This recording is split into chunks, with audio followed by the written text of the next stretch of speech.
देखो बच्चों, कठिन सवाल आसान जवाब। क्योंकि गणित हुआ आसान रे बच्चों, गणित हुआ आसान। अंकों का है खेल निराला, जोड़ घटाओं ने क्या कर डाला। क्योंकि गणित हुआ आसान रे बच्चों, गणित हुआ आसान। शून्य का है खेल अजब, अंकों के संग करे गजब। कभी अंकों को शून्य बनाता या अंकों का मान बढ़ाता। क्योंकि गणित हुआ आसान रे बच्चों, गणित हुआ आसान। क्योंकि गणित हुआ आसान रे बच्चों, गणित हुआ आसान। क्योंकि गणित हुआ आसान रे बच्चों, गणित हुआ आसान। अलवर की आवाज 90.8 FM पर मैं हूं आपके साथ, आपका दोस्त बसंत। गणित हुआ आसान के एक और अंक के साथ जुड़ चुके हैं अलवर की आवाज में। इतिहासकारों द्वारा दिए गए शोधों से पता चलता है कि 200-250 ईसा वर्ष पूर्व जब सिंधु घाटी की सभ्यता विलुप्त हुई तो उसके बाद भारत में एक नई सभ्यता ने जन्म लेना शुरू किया और ये सभ्यता थी वैदिक सभ्यता। ये दोनों सभ्यताएं एक ही स्थान पर फली फूली। वैदिक काल में बहुत से महान गणितज्ञ हुए जिन्होंने दैनिक जीवन और आम आदमी से जुड़े गणित को जन्म दिया, उसको सींचा और पोषित किया। ये वो काल था जो आज के भारत से थोड़ा अलग था। आज हम गणितज्ञ थोड़ी शोध करके, थोड़ा पढ़कर कुछ अनुसंधान पत्र प्रकाशित करना ही अपना धर्म मानते हैं। हमें ये नहीं पता कि हमारे उस शोध की समाज के लिए क्या उपयोगिता है, जबकि पहले हमारे देश में जीवन की समस्याओं को लेकर उनके समाधान की तरफ गणित को बढ़ाया। इसका सबसे सुंदर उदाहरण पाइथागोरस प्रमेय, जिसका वर्णन सतप्रथ ब्राह्मण में मिलता है। वेदों में उस समय के विकसित ज्ञान को लिपिबद्ध किया गया था। शुल्ब सूत्र में गणित से संबंधित ज्ञान को लिखा गया, जो हमारे देश के गणित के प्रति दृष्टिकोण को दर्शाता है। बौद्ध सुलभ सूत्र में इसका स्पष्ट वर्णन मिलता है, जो भारत की गणित के प्रति उदारता को स्पष्ट दर्शाता है। कात्यायन शुल्ब सूत्र में पाइथागोरस प्रमेय से संबंधित विवरण मिलता है। पाणिनि द्वारा संस्कृत व्याकरण लिखा गया। इस व्याकरण में एल्गोरिथम के नियमों का संपूर्ण पालन किया गया है। पिंगल ने ईसा से 200 वर्ष पूर्व अपने छंदों में गणित के नियमों का पालन किया था। पिंगल की कविताओं में ये इसीलिए संभव हुआ क्योंकि उन्हें गणित और छंदों दोनों का ज्ञान था। जैन और बौद्ध ग्रंथों में भी गणित का भरपूर वर्णन मिलता है। भिन्न का विभिन्न रूपों में यहाँ भरपूर प्रयोग देखने को मिलता है। आधुनिक काल में रामानुजम ने गणित को सींचा और पोषित किया। जब वो इंग्लैंड से भारत लौटे, उनको अपनी मृत्यु का आभास हो चुका था। उनके महान कार्यों को देखते हुए ब्रिटिश सरकार ने उनको अच्छा वेतन देना चाहा, परंतु ये जानते हुए भी कि उनका परिवार बहुत गरीब है, उन्होंने वेतन लेने से मना कर दिया और सरकार से अनुरोध किया कि ये पैसा गरीब प्रतिभावान छात्रों को दिया जाए। रामानुजम का यही मानवता के लिए सबसे बड़ा संदेश है। आधुनिक शिक्षा को हम अलग अलग कड़ियों में बांटकर नहीं देख सकते। हर विषय एक दूसरे से गुथा हुआ है। इस इंटरडिसिप्लिनरी ज्ञान और शोध के बदौलत ही हम आज आगे बढ़ सकते हैं और नवचार के सोपान कर सकते हैं। गणित इस देश की बुनियाद थी, जो भारत का गौरवपूर्ण स्वरूप रहा है। सही मायने में उसमें गणित की बहुत बड़ी भूमिका रही है। गणित उसकी बुनियाद थी। ये तो भारतीय संस्कृति और सभ्यता की लैंग्वेज यानी कि भाषा थी। ये हर चीज गणित के रूप में कही जाती थी। एकम सतह विप्र बहुधा बपंती, ऐसा कहकर गणित की शुरुआत होती थी। हमने नए नए नंबर इजाद किए, गणित की कल्पना को आम आदमी के जीवन से जोड़ा।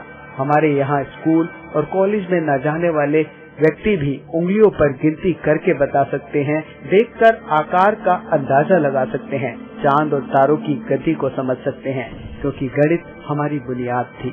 उस बुनियाद के साथ हमने जोड़ा और आज ये महसूस करते हैं कि अभियांत्रिकी में गणित की बहुत बड़ी भूमिका है और गणित का वो कॉम्पोनेंट आने वाले समय में विशेषकर कंप्यूटर की जो प्रणालियां होंगी, नई इंफॉर्मेटिक्स होंगी, सूचना विज्ञान होगा, न्यू इंफॉर्मेशन थ्योरीज होगी, मॉडलिंग, सिमुलेशन और एनालिसिस के नए तरीके होंगे। उसके लिए नए आधुनिक गणित की जरूरत पड़ेगी। तो इसी गणित को और आसान करने के लिए आज हम पहुंचे हैं अलवर के बगड़ तिराहा राजकीय उच्च माध्यमिक विद्यालय में, जहां पर हमने जाना द्विघात समीकरण यानी कि क्वाड्रेटिक इक्वेशन के बारे में। और इस बारे में आपको जानकारी दे रहे हैं हमारे IIT अलवर के असिस्टेंट प्रोफेसर धीरेन्द्र सिंह। तो चलिए जानते हैं क्या होती है क्वाड्रेटिक इक्वेशन यानी कि द्विघात समीकरण।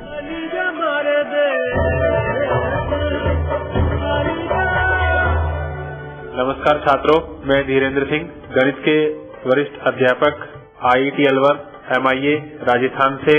आज यहाँ आपके स्कूल में हम गणित के एक विशेष विषय द्विघात समीकरण, जिसको इंग्लिश में कहते हैं क्वाड्रेटिक इक्वेशन, कैसे हम किसी क्वाड्रेटिक इक्वेशन को बनाते हैं, कैसे सोल्व करते हैं, हल करते हैं, यानी कि कितने उसके मूल होते हैं, मूलों की प्रकृति क्या होती है और कितने मूल समान होते हैं, कितने मूल अलग अलग होते हैं, मतलब रूट अलग अलग होते हैं, और उनको कैसे कैलकुलेट करते हैं, कैसे उनका हल निकालते हैं, द्विघात समीकरण को कैसे सोल्व करते हैं, इसके बारे में आज चर्चा करेंगे। पिछली हमारी क्लासों में हमने एक घात समीकरण, एक वेरिएबल या वन वेरिएबल यानी कि एक रेखीय समीकरण के बारे में हमने बहुत सारे स्टूडेंट्स को पढ़ाया था, समझाया था। आज मैं आपको द्विघात समीकरण यानी क्वाड्रेटिक इक्वेशन, ऐसी इक्वेशन जिसकी घात 2 हो, उसके विषय में आपको बताएंगे। उसको कैसे हल करते हैं, उसके मूल कैसे निकालते हैं, ये चीज हम आपको समझाएंगे। तो उससे पहले आप संक्षिप्त में अपना परिचय दीजिए और उसके बाद हम आपसे कुछ क्वेश्चन पूछेंगे कि भाई आप इस विषय के बारे में क्या जानते हैं, कितना जानते हैं, और कुछ विशेष बातें बताएंगे कि आप गणित से क्यों डरते हैं, आपको गणित में क्यों प्रॉब्लम आती है, हम उस प्रॉब्लम को कैसे कैसे सॉर्ट आउट कर सकते हैं, हल कर सकते हैं। किसी को गणित समझ में नहीं आता है तो हम उससे क्या करें कि उससे हम समझ जाएं और आगे कक्षाओं में हम गणित को इजीली सोल्व कर लें। मेरा नाम ज्योति है, मैं राजकीय उच्च माध्यमिक विद्यालय में पढ़ती हूँ। मेरा गांव बाला है। मेरा नाम मुनफिदा है, मैं राजकीय उच्च माध्यमिक विद्यालय बगड़ में पढ़ती हूँ। मैं बगड़ में की है। मेरा नाम अर्चना है, बगड़ में। मेरा नाम फीजा, बगड़ में की रहने वाली हूँ। राजकीय उच्च माध्यमिक विद्यालय में पढ़ती हूँ। मेरा नाम राशिदा है, राजकीय उच्च माध्यमिक विद्यालय बगड़ में पढ़ती हूँ, बगड़ के रहने वाली हूँ। मेरा नाम अंजना, मैं राजकीय उच्च माध्यमिक विद्यालय में पढ़ती हूँ। मेरा नाम आयशा है, राजकीय उच्च माध्यमिक में पढ़ती हूँ, बगड़। मेरा नाम निसरुप है, मैं राजकीय उच्च माध्यमिक विद्यालय में पढ़ती हूँ, बगड़ की रहने वाली। मेरा नाम सबाना, राजकीय उच्च माध्यमिक विद्यालय बगड़ में पढ़ती हूँ, बगड़ की रहने वाली। मेरा नाम मेमन है, राजकीय उच्च माध्यमिक विद्यालय में पढ़ती हूँ। मेरा नाम अर्शिदा है, मैं राजकीय उच्च माध्यमिक विद्यालय में पढ़ती हूँ, मैं बगड़ के रहने वाली। मेरा नाम प्रीति, मैं राजकीय उच्च माध्यमिक में पढ़ती हूँ। मेरा नाम शाहरुख है, मैं गांव ढाडोली का रहने वाला हूँ। मैं राज्य के उच्च माध्यमिक विद्यालय में पढ़ता हूँ, बगड़ में। मेरा नाम एहसान खान है, मैं राजकीय उच्च माध्यमिक विद्यालय बगड़ में पढ़ता हूँ, मेरा गांव बगड़ है। मेरा नाम हरिशंकर है, मेरा गांव नाड़का है, मैं राजकीय उच्च माध्यमिक विद्यालय बगड़ में पढ़ता हूँ। मेरा नाम तारिफ है, मैं राजकीय उच्च माध्यमिक विद्यालय में पढ़ता हूँ, मेरा गांव बगड़ में है। मेरा नाम मोनू है, मैं राजकीय उच्च माध्यमिक विद्यालय में पढ़ता हूँ, मेरा गांव बगड़ है। मेरा नाम रविंद्र कुमार है, मैं राजकीय उच्च माध्यमिक विद्यालय में पढ़ता हूँ, मेरा गांव बगड़ में है। मेरा नाम कपिल है, कालू के पास का रहने वाला, राजकीय उच्च माध्यमिक विद्यालय बगड़ में हूँ। मेरा नाम रमेश प्रजापति है, मैं राजकीय उच्च माध्यमिक विद्यालय में पढ़ता हूँ, मेरा गांव बगड़ में है। मेरा नाम सलाहुद्दीन है, मैं बगड़ तराय पर रहने वाला हूँ, राजकीय उच्च माध्यमिक विद्यालय में पढ़ता हूँ। मेरा नाम भूरा है, मेरा गांव बगड़ में हुए, राजकीय उच्च माध्यमिक विद्यालय में पढ़ता हूँ। मेरा नाम साजिद खान है, मैं राजकीय उच्च माध्यमिक विद्यालय में पढ़ता हूँ, मेरा गांव लंगड़ा बंजीर का है। मेरा नाम सलमान है, मैं राजकीय उच्च माध्यमिक विद्यालय में पढ़ता हूँ, मेरे गांव का नाम गोलेटा। मेरा नाम शाहरुख है, राजकीय उच्च माध्यमिक विद्यालय में पढ़ता हूँ, मेरा गांव बगड़ में। मेरा नाम आबिद है, मैं राजकीय उच्च माध्यमिक विद्यालय में पढ़ता हूँ। ठीक है बच्चों, अब हम द्विघात समीकरण के बारे में डिस्कस करते हैं। द्विघात समीकरण को अंग्रेजी में क्वाड्रेटिक इक्वेशन कहते हैं। द्विघात का मतलब होता है ऐसी समीकरण जिसकी घात 2 हो। पहली क्लास में हमने सिखाया था कि वेरिएबल, चर और अचर राशि क्या होती है। तो सबसे पहले थोड़ा सा उसके विषय में हम बता देते हैं आपको। चर राशि, चर, अचर राशि। अचर जिसका वैल्यू चेंज ना हो, जिसका मान ना बदले, जैसे कि इसमें लिखा है a। देखिए समीकरण हमारी द्विघात समीकरण है। इसका स्टैंडर्ड जो इक्वेशन है या जो इसका सबसे अच्छा उदाहरण है वो है एक ax स्क्वायर ax की घात 2 जमा bx जमा c equals to 0। ax square plus bx plus c equals to 0। ये हमारे द्विघात समीकरण है। द्विघात समीकरण में देखिए यहाँ एक a है, b है और c है, a b c। तो जो a b c है ये हमारी अचर राशि है, जिसको हम अचर राशि बोलते हैं, जिनकी वैल्यू हमें चेंज नहीं होती है, जिनकी वैल्यू हमारी पूरी इक्वेशन में एक ही वैल्यू रहेगी। दूसरी हमारे पास है x को हम लिखा है x स्क्वायर जमा bx। तो जो x है ये हमारी x की वैल्यू, हमें x की वैल्यू निकालनी है। x की जो है 2 टर्म लिखी हुई है, 2 पद लिखे हुए हैं हमारे इक्वेशन में। हमारी इस इक्वेशन में टोटल कितने टर्म है, कितने पद है, 4 पद है। एक ax स्क्वायर पहला पद, bx दूसरा पद, c तीसरा पद और बराबर के उधर 0 चौथा पद है हमारा। 4 पद है हमारे इस इक्वेशन में। इस इक्वेशन में देखिए ax स्क्वायर इस पद की घात कितनी है, 2, bx इसकी घात कितनी है, 1 और cx इसकी घात 0, क्योंकि x नहीं है इसमें, इधर 0 इसकी घात 0, कोई घात नहीं है। तो यह है इक्वेशन ax स्क्वायर, यानी कि ax की घात 2 आने से द्विघात समीकरण है।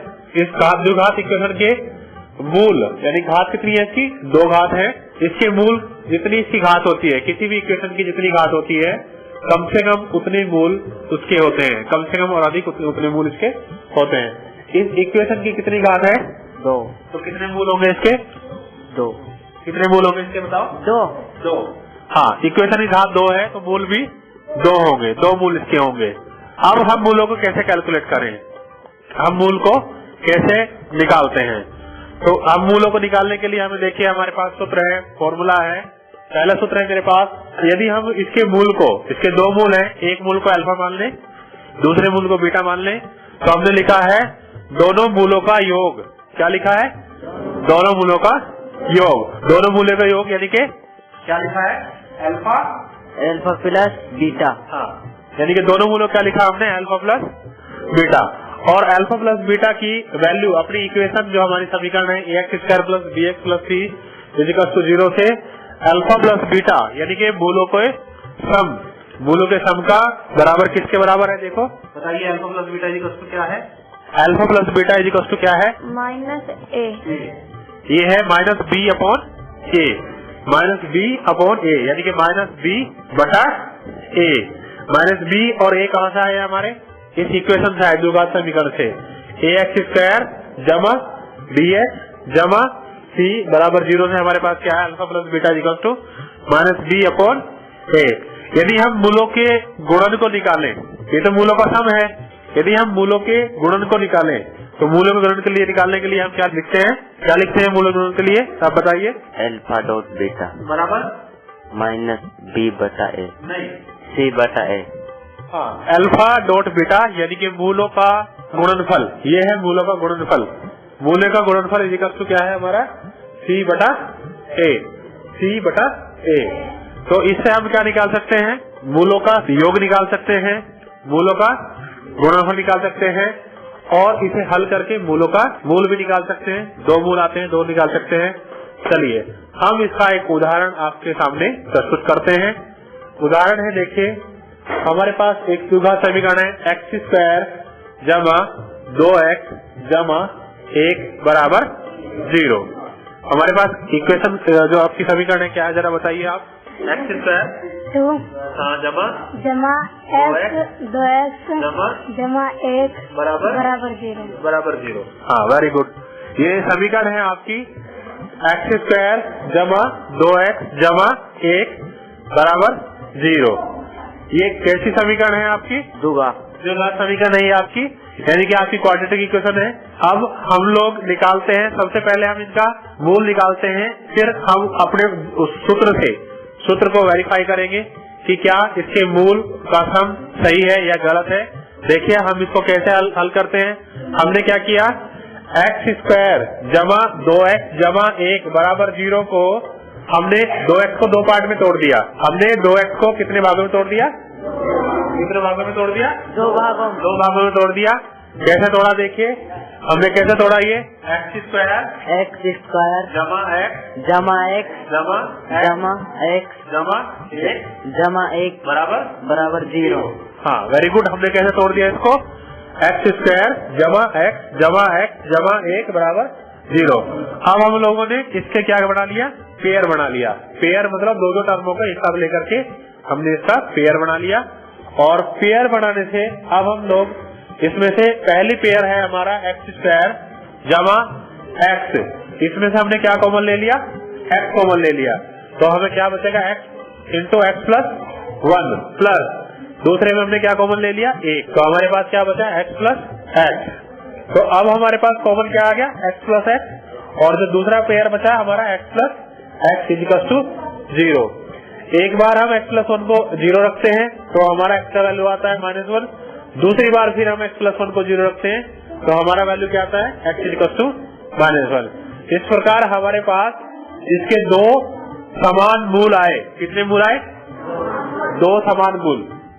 कितने मूल आए, कितने मूल आए आपके, दोनों मूल समान है, दोनों रूट समान है। तो दो समान रूट आए जिनका वैल्यू है, जिनका मान है x इक्वल टू -1 और x इक्वल टू -1, दो समान रूट है। अब हम अपने सूत्र से, अपने फॉर्मूले से जो मूलों का योग है और जो मूलों का गुणनफल है उससे चेक करते हैं कि क्या ये मूल जो हमने कैलकुलेट किए वो सही है या गलत है। ठीक है, आप मुझे बताइए कि मूलों के योग का फॉर्मूला क्या लिखा है, alpha plus beta equal to -b upon a। हाँ, -b अपॉन a। देखिए तो हमारा इस समीकरण से देखिए, यदि हम x square plus 2x plus 1 equal to 0 को एक समीकरण माने और इसके रूट जो है, इसके मूल जो है अल्फा प्लस बीटा माने, तो इस समीकरण के मूलों का सम योग यानी कि अल्फा प्लस बीटा क्या होगा हमारा, -b यानी कि -2a अपॉन 1 बराबर -2, यानी कि क्या आएगा आपका, मूलों का योग आएगा -2। मूलों का योग कितना आएगा, -2। अब हमारे इस समीकरण में देखिए, इस समीकरण में x का वैल्यू कितना निकाल रखा हमने, -1 और दूसरा क्या है, -1। तो आप अल्फा मान लीजिए आपका ये है अल्फा और ये है दूसरा मूल बीटा। तो -1 कितना हुआ, -1 प्लस -1 कितना हो जाएगा, -1 है और -1 है, दोनों जोड़ कितना आएगा, -2। यानी कि इससे मिला हमें अल्फा प्लस बीटा, यानी कि अल्फा और plus beta is equal to -1 plus -1 is equal to -2। और वैसे कितना आ रहा है, -2। इसका मतलब मूलों का सम -2 आया, फॉर्मूले से भी 2 आया, हमने जो अलग अलग मूल कैलकुलेट करके निकाल करके जोड़ा तो भी 2 आया। इसका मीनिंग ये है कि हमारे मूलों का जो सम है वो सही है। अब हम लोग चेक करते हैं कि मूलों का गुणनफल, मूलों का गुणनफल क्या ये भी सही है या गलत है। कितने मूल हैं आपके बताइए, इक्वेशन में कितने मूल हैं, 2 मूल है। इस इक्वेशन से x square plus 2x plus 1 के मूल क्या क्या है, -1 हाँ 2 मूल है, -1। अब दोनों मूलों का गुणनफल यानी कि अल्फा बीटा, अल्फा कितना है आपका, -1 तो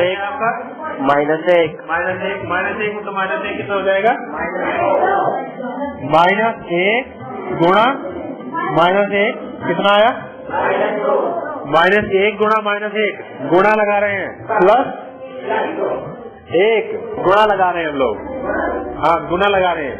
गुणे में हम क्या करेंगे, जुड़ेंगे थोड़ा ही है, जोड़ना नहीं है, गुणा करना है। -1 गुणा -1 गुणा 1 यानी कि प्लस 1, और फॉर्मूले से ही हमारा कितना आ रहा है, 1 आ रहा है। तो इससे जाना हमने कि हमारे जो है हम फॉर्मूले से निकालते हैं तो भी आपकी वैल्यू सेम आ रही है, फॉर्मूले से निकालते हैं तो भी सही आ रही है, और ये भी आ रही है, इससे से निकालते हैं। अब हम एक दूसरी इक्वेशन लेते हैं और निकालते हैं कि उसके मूल क्या होंगे। बताइए, x स्क्वायर जमा 3x जमा 2 बराबर 0, ये हमारी समीकरण है। x स्क्वायर जमा 3x जमा 2। तो ये कैसी इक्वेशन है, बताइए कैसी इक्वेशन है ये? द्विघात समीकरण। द्विघात समीकरण को अब बताइए, इधर बताइए, द्विघात समीकरण को इंग्लिश में क्या बोलते हैं? Quadratic equation. क्वाड्रेटिक इक्वेशन बोलते हैं इसको। अब हम लोग इसको भी क्वाड्रेटिक इक्वेशन बोलते हैं इसको। Quadratic equation. अब हम लोग इसमें देखिए, इसमें भी 2 मूल है। इसमें कितने मूल हैं? 2 मूल है। 2 मूल हम पहला मूल मान लेते हैं हम अल्फा, और दूसरा मूल मान लेते हैं बीटा अल्फा। अच्छा, मूलों का योग सूत्र बताइए आप। अल्फा प्लस बीटा बराबर माइनस बी बटा में 2 बटा में ए। अच्छा, यहाँ बताइए इस समीकरण से, इस समीकरण में ए, बी और सी की वैल्यू बताइए। ए की वैल्यू 1, तो ए का वैल्यू कितना है? 1। और बी का वैल्यू 3 और सी का वैल्यू 2। अब बताइए जरा, ए का वैल्यू 1, एक्सिस का साइड में क्या लिखा हुआ? कुछ नहीं, ए क्या लिखे? और बी का वैल्यू 3 और सी का वैल्यू 2। यानी कि यहाँ ए और बी और सी का वैल्यू देखिए क्या हो जाएगा? A equal to 1, B equal to 3 और सी इक्वल टू 2। ठीक है। अब आप फॉर्मूले से बताइए मूलों का योग, मूलों का योग का वैल्यू क्या होगा? यानी कि A plus alpha plus beta का वैल्यू बताइए क्या होगा? Alpha plus beta is equal to minus B upon A. आप बताइए बी का वैल्यू बताइए। अल्फा प्लस बीटा का value minus B plus B बटा ए। माइनस बी बटा ए। तो आप बताइए बी का वैल्यू कितना है? बी का वैल्यू 3। हाँ, बी का वैल्यू है 3, तो यहाँ आ जाएगा माइनस पहले और उसके बाद 3।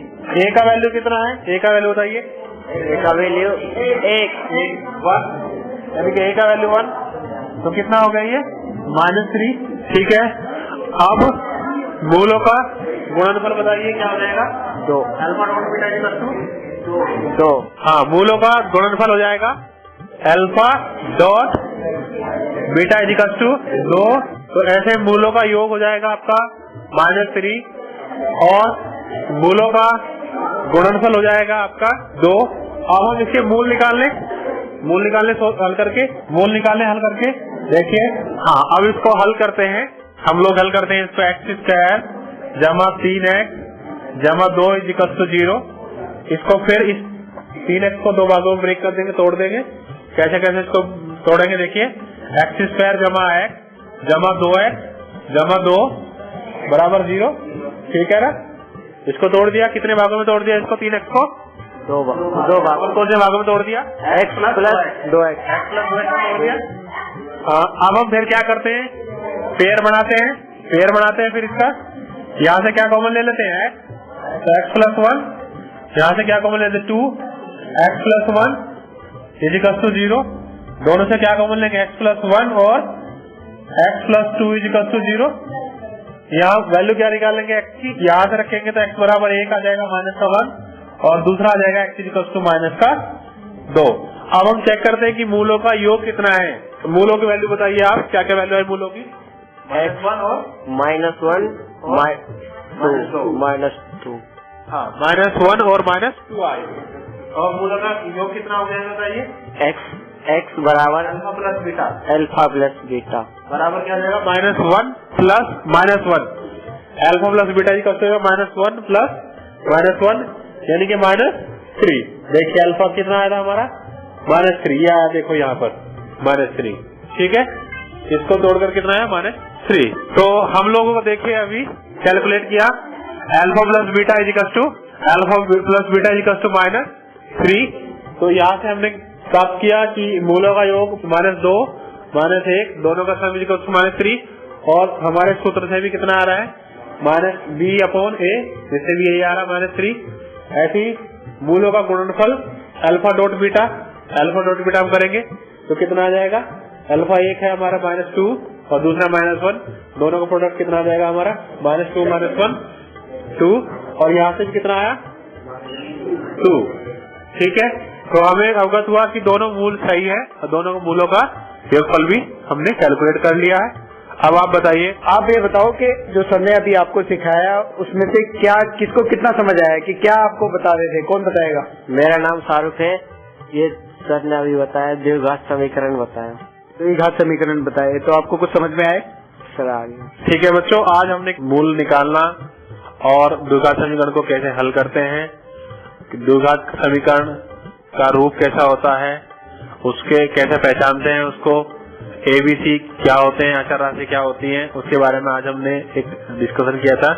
और अपने आने वाले या नए लेक्चर में हम लोग द्विघात समीकरण के मूलों के बारे में डिस्कस करेंगे। हम लोग द्विघात समीकरण कैसे बनाते हैं उसके बारे में चर्चा करेंगे। और इसी के साथ नमस्कार। अरफीना है हमारे साथ, कौन सी क्लास में पढ़ते हो? 8 में पढ़ते हो। तो गणित कितना समझ में आता है तुम्हें? कम आवे सर। कम आवे? कम क्यों आवे? कमी आवे सर। नहीं कमी आवे मतलब कमी आवे क्यों आवे? मतलब दिमाग में समझ में नहीं आता, या टीचर नहीं पढ़ाते ठीक से, या समझ में नहीं आता? टीचर पढ़ाते समझ नहीं आता। अच्छा, ठीक तरह से पढ़ावे लेकिन समझ नहीं आवे। अच्छा, तुम बताओ कि भाई गणित समझ में क्यों नहीं आता? आता मुझे आता है। अच्छा, तो अभी जो आपको समीकरण पढ़ाए समझ में आए? सर समझ में नहीं आता। समझ में नहीं आता गणित, तो समझ क्यों नहीं आता? पता नहीं क्यों नहीं आता। ज्यादा कैलकुलेट करना पड़ता है, गुणा भाग ज्यादा करना पड़ता है, प्रैक्टिस नहीं हो पाती। हमारे यहाँ पर गणित के टीचर नहीं। मुझे तो आते समझ में गणित। बच्चों को बताओ जिनको गणित समझ में नहीं आती उनको क्यों नहीं समझ आता? पता नहीं उनको क्यों नहीं आती, मुझे तो खूब आता। तो दोस्तों, अब तो आप जान ही गए होंगे कि क्या होती है द्विघात समीकरण यानी कि क्वाड्रेटिव इक्वेशन, और बच्चों से जाना कि भाई क्यों उनके लिए गणित एक हवा है। तो चलिए आपको लेके चलते हैं कुछ बच्चों के पास और जानते हैं उनसे कि भाई क्यों गणित उनको हवा लगता है, क्यों बच्चे गणित से डरते हैं। मेरा नाम फारूक खान है और मैं राजकीय उच्च माध्यमिक विद्यालय से आया हूँ और मेरा गाँव का नाम गोलेटा है। तो मुझे समीकरण कठिन लगती है। मेरा नाम रीना हूँ, मैं राजकीय उच्च माध्यमिक विद्यालय से हूँ और मुझे पद और बहुपद नहीं आते। मेरा नाम पूजा है, मैं गेगोली की रहने वाली हूँ, राजकीय उच्च माध्यमिक विद्यालय से हूँ। मुझे x और x को जोड़ने पर कठिनाई होती है। मेरा नाम प्रियंका गुजर है। मेरे को हमको आज समीकरण के बारे में समझाया है, वो हमको बिल्कुल अच्छे से समझ में आ गया और ये हमको FM पर भी समझ में आ जाता है। मेरा नाम मेरा प्रजापति है। आज हमें समीकरण कराई थी, वो समीकरण हमें समझ में आ गई। मेरा नाम सीमा है, आज हमें समीकरण पढ़ाई है, आज ये हमें समझ में आ गया। मैथ्स का तो जो सर ने हमें भी बताया है वो हमें बिल्कुल समझ में आया, लेकिन FM में हमने अभी सुना नहीं है। जो सर ने हमें समझाया उसमें हमको सब कुछ अच्छे से समझ में आ गया है। जो हमें सर ने समझाया वो हमें बहुत ही अच्छे तरीके से आ गया और हम FM रेडियो पे सुनेंगे तो फिर भी हमें आ सकता है, कोशिश करेंगे। हमें आज की इक्वेशन समझ में आ गई है, इसे हम रेडियो के द्वारा भी समझ सकते हैं। आज हमने समीकरण पढ़ी है पर हमें बहुत अच्छे समझ आई, अगर हम रेडियो पर सुनते तो शायद समझ में आ सकते। क्या नाम है तुम्हारा? सोनिया। तो दोस्तों हमारे साथ सोनिया है। सोनिया हमें बताएगी कि भाई मैथ से हवा क्यों है, मैथ से मतलब भूत क्यों लगता है बच्चों को?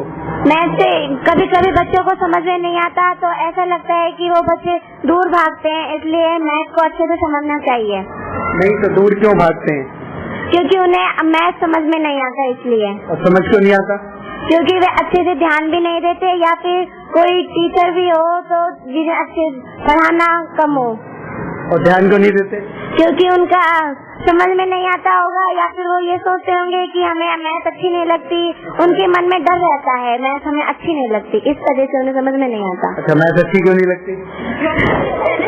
क्योंकि बच्चे को बहुत घबराहट होती है कि कैलकुलेशन करने में, और बहुत से लोग ये कहते हैं कि मैथ डिफिकल्ट है, प्रैक्टिस करनी होती है मैथ में, और इसलिए बच्चे बहुत मैथ को बहुत वो करते हैं। और इसको आसान कैसे बनाया जा सकता है? कैसे मैथ को इजीली कोई सीख सकता है? मैथ को इजीली अच्छी तरह प्रैक्टिस करना है तो हमें मैथ अच्छे से समझ में आ सकती है, वरना कोई बच्चा अगर डरेगा तो उसे कभी भी कुछ भी समझ में नहीं आएगा।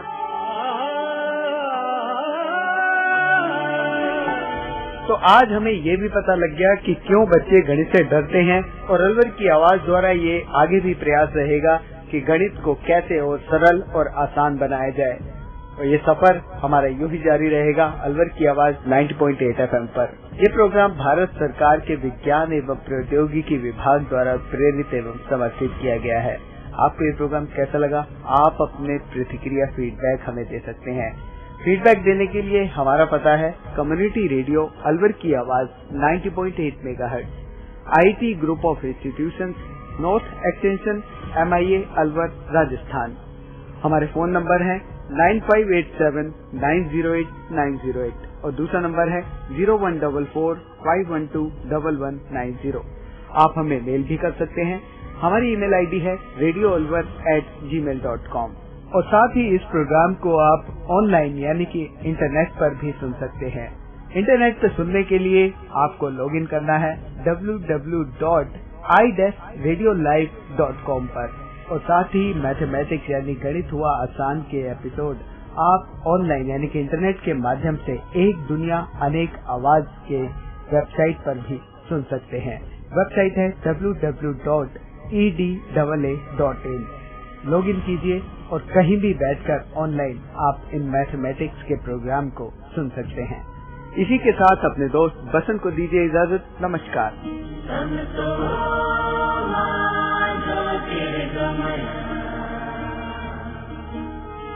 हम तो